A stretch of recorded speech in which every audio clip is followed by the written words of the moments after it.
Now, as you were hearing in Will's piece, around 7,000 households in Surrey have had no water or low pressure on what has been one of the hottest weekends of the year. Yeah, Thames Water's apologised and handed out bottled water to residents in Cranleigh and in Dorking while its engineers worked to restore the supply. Well, we're joined now by Councillor Liz Townsend from Surrey County Council. What have you been told about how this happened? Well, to be honest, we're no stranger to water loss over here. You know, this year alone, we've had interruptions in supply in February, beginning of July. One of the villages locally has had about 3 interruptions in supply, you know, this year. So we are getting used to interruptions, but this time there was a problem at our local treatment centre, and therefore no water was getting through to the 3 local reservoirs. So 2 of the reservoirs were completely empty, and one of them only had about 25% capacity. But this is happening more and more now with warm weather. We had this problem last year as well here. And to be honest, the service is not fit for purpose now. And residents are rightly getting very, very annoyed about what they're having to put up with.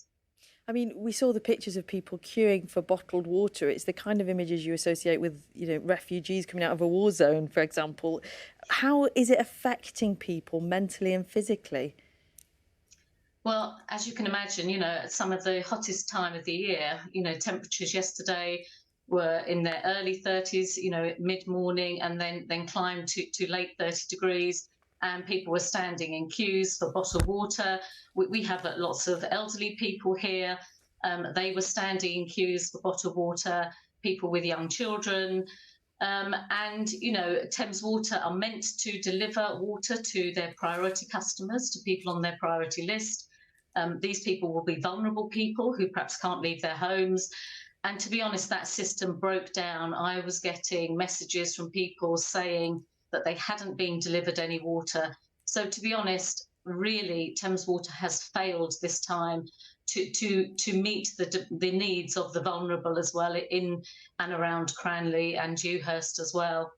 And for people in Cranleigh and Dewhurst waking up this morning, what do you expect today? Will things improve? Well, we do thankfully have water, and it's low pressure, so hopefully that will be maintained.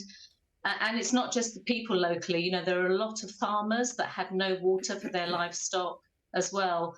And obviously we're in an area of high fire risk, and that as well added to people's concerns. Liz, thank you. That's Liz Townsend, Surrey County Councillor and Chair of Cranleigh Parish Council. We saw the